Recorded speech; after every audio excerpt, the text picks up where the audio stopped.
kedatangan kerajaan Allah. Sejak awal penciptaan, Allah telah menyatakan kehendak-Nya untuk memerintah dunia dengan kasih dan kebenaran.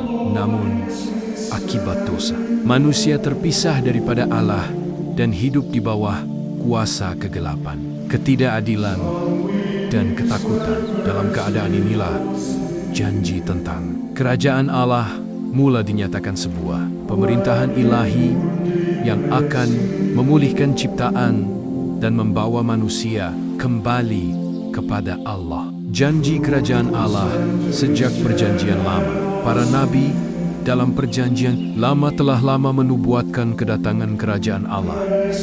Nabi Yesaya bernubuat tentang seorang raja yang akan datang membawa damai sejati. Sebab seorang anak telah lahir untuk kita, dan kerajaannya tidak akan berkesudahan.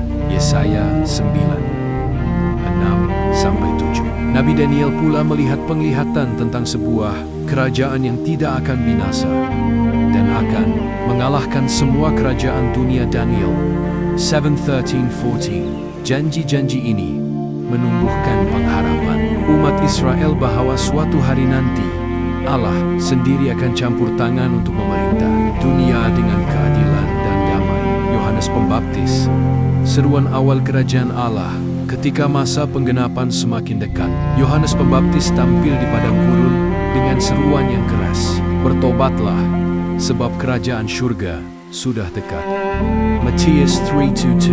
Yohanes menyeru manusia untuk membersihkan hati mereka, meninggalkan dosa, dan bersiap sedia menyambut kedatangan Raja yang dijanjikan. Baptisan yang dilakukannya menjadi tanda pertobatan dan penyerahan diri kepada kehendak Allah. Yesus mengumumkan kedatangan kerajaan Allah.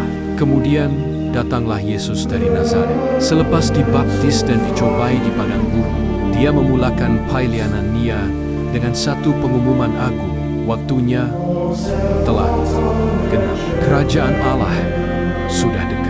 Bertobatlah dan percayalah kepada Injil. Markus 1:15. Yesus tidak hanya mengumumkan kerajaan Allah, tetapi menghadirkannya melalui hidup, perkataan, dan perbuatannya. Di mana Yesus hadir, di situ kuasa Allah bekerja.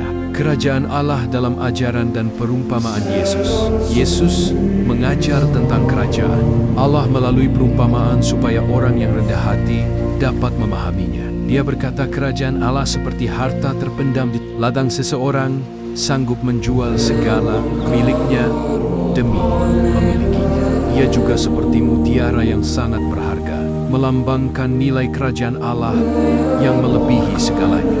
Yesus menegaskan bahwa kerajaan Allah bukan sesuatu yang dapat dilihat dengan mata kasar. Kerajaan Allah ada di tengah-tengah kamu. Lukas jam 17:21. Ini bermaksud kerajaan Allah hadir dalam hati mereka yang menerima Yesus sebagai Tuhan dan Raja. Tanda-tanda kerajaan Allah melalui mukjizat. Mukjizat. Yesus adalah tanda nyata kedatangan kerajaan Allah. Orang sakit disembuhkan, orang lumpuh berjalan, orang buta melihat, dan orang kerasukan dibebaskan. Melalui semua ini, Yesus menunjukkan bahwa kuasa dosa dan kegelapan sedang dikalahkan. Setiap penyembuhan bukan sekadar keajaiban fisikal, tetapi pemulihan menyeluruh tubuh, jiwa, dan hubungan manusia dengan Allah, kerajaan Allah, dan salib. Namun, kerajaan Allah datang dengan cara yang tidak dijangka. Yesus tidak naik tahta dunia, tetapi memikul salib. Melalui penderitaan dan kematiannya, Yesus mengalahkan dosa dan maut. Salib menjadi takhta kerajaan Allah, tempat kasih Allah dinyatakan sepenuhnya. Ramai tidak memahami bahwa kemenangan kerajaan Allah dicapai melalui pengorbanan, bukan kekerasan. Kebangkitan, kemenangan kerajaan Allah. Pada hari ketiga, Yesus bangkit dari kematian. Kebangkitannya menjadi bukti bahwa kerajaan Allah benar-benar berkuasa. Kematian telah dikalahkan, dan hidup yang baru ditawarkan kepada semua yang percaya. Yesus kemudian berkata kepada murid-muridnya bahwa segala kuasa di surga dan di bumi telah diberikan kepadanya Matius 28 banding 18. Kerajaan Allah dalam kehidupan orang percaya. Selepas kenaikan Yesus ke surga, kerajaan Allah terus berkembang melalui gereja.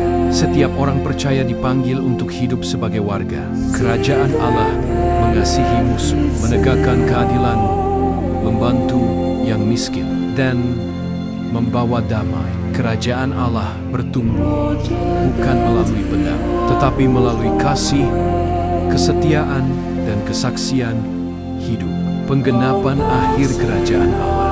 Alkitab mengajar bahwa suatu hari nanti Yesus akan datang kembali sebagai Raja yang mulia. Pada waktu itu, kerajaan Allah akan digenapi sepenuhnya. Tidak akan ada lagi air mata, penderitaan, atau kematian. Allah akan diam bersama umatnya, dan damai sejahtera akan berkuasa untuk selama-lamanya.